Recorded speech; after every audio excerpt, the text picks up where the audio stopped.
આવેલ ગુરુ સંતની જય, વિરાટ મહારાજની જય, ઘનશ્યામરામ મહારાજની જય, ભગુરામ મહારાજની જય, તુલસીરામ મહારાજની જય.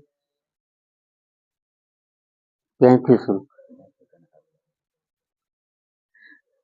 રામ નામ કેવું સીધી ખરી નીતિ સે થાય, અંગ પીડા વ્યાપે નહીં અને મા રોગ કી જાય.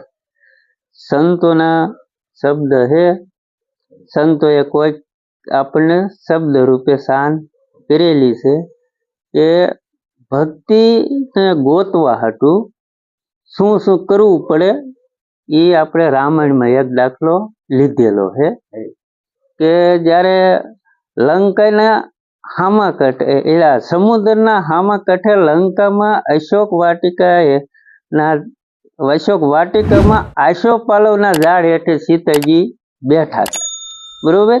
રાવણ લઈ ગયો અને એ સમાચાર મળી ગયા આ બાજુ કે હવે આ 400 ઓજન દરિયો છે એને આપણે હવે પાર કરીને ન્યા જવાનું, તો ન્યા જવા માટે કોણ જશે, બરોબર.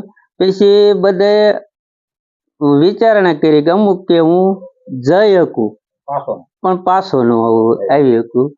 પછી જામવતે કીધું હનુમંતને કે તમે આ ચમ હાવ આમ બેઠા છો, તમે હે ને પેલા નાનપણમાં સૂર્યને ગળી ગયા હતા એવા હતા અને અત્યારે તમે ચમ બેઠા સુનમુન, બરોબર. એ એક આપણે રામાયણનો દાખલો છે. એ રીતે આપણે ગુરુ મહારાજે આપણને ભક્તિ કરવા હાટું થઈને આપણને પાઠમાં બેહાડ્યા.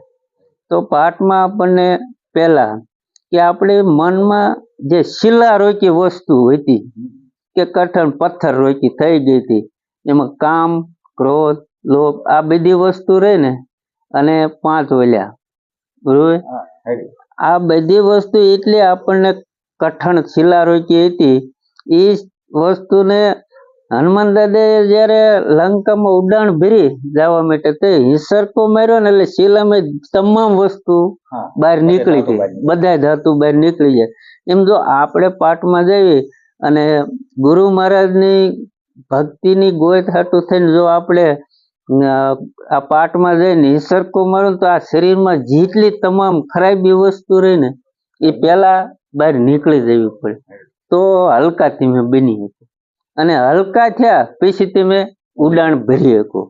હવે ઉડાણ ભરો તો તે આગળ જાઓ એટલે જો ન્યાય તે સોણિત આવે, જો સોણિત પર્વત આવે, જો તમે ત્યાં માયામાં રોકાઈ ગયા તો તમે સમુદ્ર પાર કરી ન શકો, તો તમે વચ્ચે અટકાવો.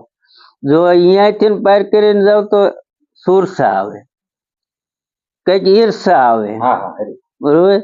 એ બધાને પાર કરી અને હામા કાંઠે પહોંચો તો અહીંયા પછી લંકીની તો હોય ને હોય, બરોબર. અહીંયાથી લંકીને પાર કરી અને પછી તમે જો આગળ વધો તો અહીંયા તમને વિભીષણ મળે અને અહીંયા તમારે એક રહેવા થાન થોડુંક ખરું કે આશરો અહીંયા મળે.